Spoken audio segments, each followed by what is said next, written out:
সকলোকে নমস্কাৰ জনাইছোঁ মই নটা মিনি ব্লগৰ পৰা। আপোনালোকে গম পাইছে যে মোৰ ভণ্টিৰ বিয়া, গতিকে গাত তত নাইকিয়া হৈ আছে। ইয়াক গৈ একদম পালংগৈ বিয়া ঘৰ ইফালে উপাসনা পৰিশ্ৰমাটো আহি গ'ল, আমিও গৈ পালংগৈ। এইকেইদিন মানে সদায় সন্ধিয়া সন্ধিয়া আহনি যাওনি, বৰষুণটো অকণমান দিগদাৰ দিছে বাৰু। এইফালে আমাক কুঁহি আকৌ ডান্স শিকাই আছে আৰু উপাসনাই আমাক দেখুৱাই আছে কেনেকৈ নাচিব মানে বিয়াত। ইফালে মিষ্টাৰ বহি আছে আৰু মই মানে ডাইনিঙতে বহি বহি তাহাঁতক ভিডিঅ' কৰি আছোঁ। ভাল লাগে নহয় জানো এইজনী মই। ইফালে আমাৰ কইনাৰ ভায়েকো আহি গ'ল, সি যিহেতু বিটেক কৰি আছে কাজিৰঙা ইউনিভাৰ্চিটিত, সি আহি গ'ল বিয়া বুলি। তাৰপিছত ইফালে আমাৰ কইনা মাক দে একদম মানে দেখিছেনে ইমান ধুনীয়া বগা মানুহজনী ক'লা পৰি গৈছে। মানে বিয়া বুলি ক'লে জানেই আৰু কিমান ঘৰৰ কাম চিন্তা ইটো সিটো। কইনা ইফালে বহি আছে, এইজনী অকণমানকৈ দেখালে কুহিয়ে। ইফালে বৰুৱানী বাইদেৱে আকৌ ভাত বনোৱাত ব্যস্ত হৈ আছে, কিয়নো সেইদিনা মানে বৰ আই সকাম হৈ যোৱাৰ পাছত আই জোৰণি দিছিলে। তাৰপিছত ইফালে পৰিশ্মা আহি গ'ল। পৰিশ্মাক আমি ফোন কৰি মাতিছোঁ যে আহা, আমি কি কি গানত নাচিলে ভাল লাগিব আমাক চিলেক্ট কৰি দিবা। তাকে তাইক মাতিলোঁ, তাইও আৰু একদম মানে ইমান হুলস্থুল হৈ আছে নহয়, হাঁহি আছে। এইফালে উপাসনা ৰ'বই পোৱা পূৰা নাচাত ব্যস্ত।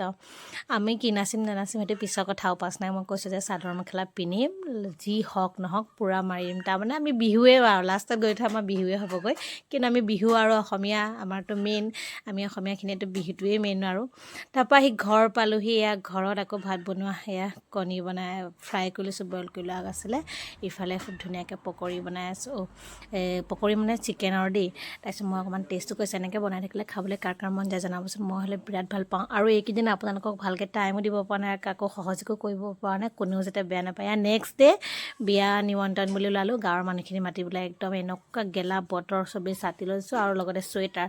মোৰ মাহঁতেতো এয়া ভিডিঅ' দেখি কিনে খুব হাঁহিছে, কিয়নো নগাঁৱত হেনো ফেন চলাই তত পোৱা নাই। কিন্তু আমাৰ উপায় নাই, আমি লেপেই লৈ আছোঁ। ডিব্ৰুগড়ৰ বৰষুণৰ বতৰৰ কথা আপোনালোকে জানেই, এজাক বৰষুণ দিলে লেপ আৰু চুৱেটাৰ লাগিবই। আকৌ এজাক যদি খুব ধুনীয়া ৰ'দ এচেৰেঙা দি দিয়ে একদম আকৌ ফেন চলাব লাগিব, উপায় নাই।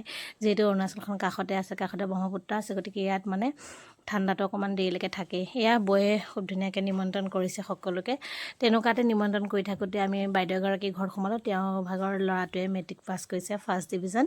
ইমান যে ভাল লাগিছে, আমি কৈছোঁ আমাৰ কপাল দে, ইমান দূৰতনো ক'ত আৰু মেট্ৰিক পাছ কৰা পাৰ্টি খাবলৈ আহিলোঁ হয়, তাতে বিয়া আৰু ঘৰত ইটো সিটো কাম সকলোৰে। এয়া খুব ধুনীয়াকৈ ৰসগোল্লা, বুনিয়া, ভুজিয়া, বিস্কুট, চাহ খাই ল'লোঁ। এনেই বিয়া ঘৰত যা ঘৰত মানে নিমন্ত্ৰণ দিছোঁ, সকলোৱে আমাক চাহ খাব গৈ আছে। আমি বহি মানে চাহ খাই দিলে টাইমটো গুচি যাব ন, বহুত মানুহ মাতিবলৈ আছে যিহেতু।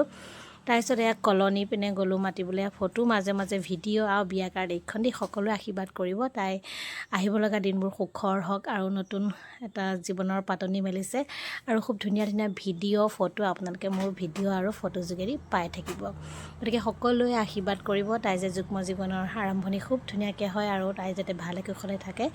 বিয়া মানুহ মাতি অহাৰ পাছত কইনাই ভাত বনাই থৈছে, মাংস, ডাল, পাপৰ এনেকৈ। এইফালে তাই ভাত খাব গৈছে, কইনা ভাত খাব গৈছে মোমায়েকৰ ঘৰত, আৰু আমাৰ কাৰণে ঘৰত ধুনীয়াকৈ ভাত ৰেডি কৰি থৈ গৈছে। আমি কৈছিলোঁ নালাগে, ঘৰটো সকলোৱে ঘৰত বনাইছে, ঘৰতে খাম। নাই নহ'ব মানে ইয়াতে ভাতটো খাব লাগিব। এয়া কিন্তু ভাত খাই আমি ঘৰ গুচি অহা নাই, ভাত খাই আকৌ বিয়া নিমন্ত্ৰণ দিবলৈ গ'লোঁ নেফা পিনে, মানে আমাৰ ওচৰতে আৰু মোহনবাৰীত থকা সকলোৱে চিনি পায়। ইমান মৰম লগা চাওকচোন, কিউট টমি, ইমান মৰম লাগিছে। আমাৰ নিজৰ ৰিঅ'লে মনত পৰে, তাকো অকণ মৰম কৰিলোঁ আৰু সি ইমান ভাল পায়। আলহী গ'লে হেনো খুব ভাল পায়। তেনেকৈ আমি বহুত কেইঘৰ আছিলে নিমন্ত্ৰণ দি শেষেই হোৱা নাছিলে আৰু। তাৰপিছত ইঘৰকে সিঘৰকে এনেকৈ নিমন্ত্ৰণ দি যেতিয়া ক'ৰবাত তামোল খাইছোঁ, ক'ৰবাত চবগুটি খাইছোঁ, ক'ৰবাত হয়তো চাহো খাইছোঁ। উপায় নাই ন, মানুহবিলাকে বেয়াও পায়, এই চাহ একাপ খাই যাওক, বহক, এই তামোল এখনকৈ খাই যাওক, এনেকৈ ক'লে বহি দিওঁ আৰু। ভাগৰো লাগিছে আমাৰ, যিহেতু গোটেই দিনটো ৰাতিপুৱা 10টা বজাৰ পৰা একদম সন্ধিয়া হৈ গ'ল।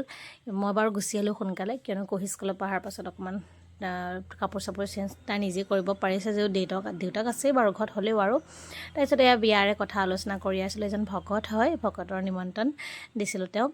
তাৰপিছত আহি ঘৰ পালোঁহি, ইমানেই ভাগৰ লাগিছে, ভৰি বিষাইছে। এয়া চাহ একাপ বনাই দিছে দেই, কুঁহিয়ে বনাই দিছে। সেইকণ এই মোৰ সুখ আৰু, ছোৱালী থাকিলে মানে এইকণ সুখ সকলোৱে পাবই আৰু। চাহ একাপ বনাই দিছে মিষ্টাৰ আৰু কুঁহি, তাই খুব ধুনীয়াকৈ বিচনাতে আহি চাহ একাপ দিছে। চাহ একাপ খাইছোঁ, যিহেতু খুব ভাগৰ লাগিছে, ভৰিবিলাক বিষাইছে। মানে টেম্পুত যোৱা জেগাখিনি আমি টেম্পুত গৈছোঁ, আৰু যিখিনি মানে খোজকাঢ়ি গ'লেই হয় সেইখিনি জেগা আমি খোজকাঢ়ি বিয়া মানুহ মাতিছোঁ। উপায়ো নাই, যিহেতু বিয়ালৈ বেছি দিন নাই। 29 এপ্ৰিলত তাইৰ বিয়া, 28 এপ্ৰিলত তাইৰ জোৰোণ, গতিকে মানুহ মাতি শেষ কৰিব লাগে। আৰু তাই কইনা ভাত খাই থাকিব, পেণ্ডেলৰ খুটা পোতাৰ লগে লগে তাইতো আৰু বেলেগত কইনা ভাতো খাব যাব নোৱাৰিব গতিকে তাই ঘৰত থকাৰ লগে লগে মাকো থাকিব লাগিব তেনেকুৱা ধৰণৰ কিছুমান কথাৰ কাৰণে আমি মানে অতি সোনকালে মানে মানুহখিনি মাতি একেবাৰে আজৰি হওঁ বুলি আৰু চবেই কামে কামে লাগি গৈছোঁ আৰু খুব ভাগৰ লগাৰ কাৰণে কুঁহিয়াৰ বিচনাত আহি চাহ খাব দিছে সেইকণে সুখ আৰু এয়া বিয়া কথাই পাতি আছিলোঁ মিষ্টাৰে সুধি আছিলে কাকাক মাতিলা কেনেকৈ কি কৰিলা কৈ আছোঁ আমুকৰ ঘৰত আমুক খালোঁ তামুকৰ ঘৰত তামুক খালোঁ তেনেকৈ আৰু আজিলৈ বা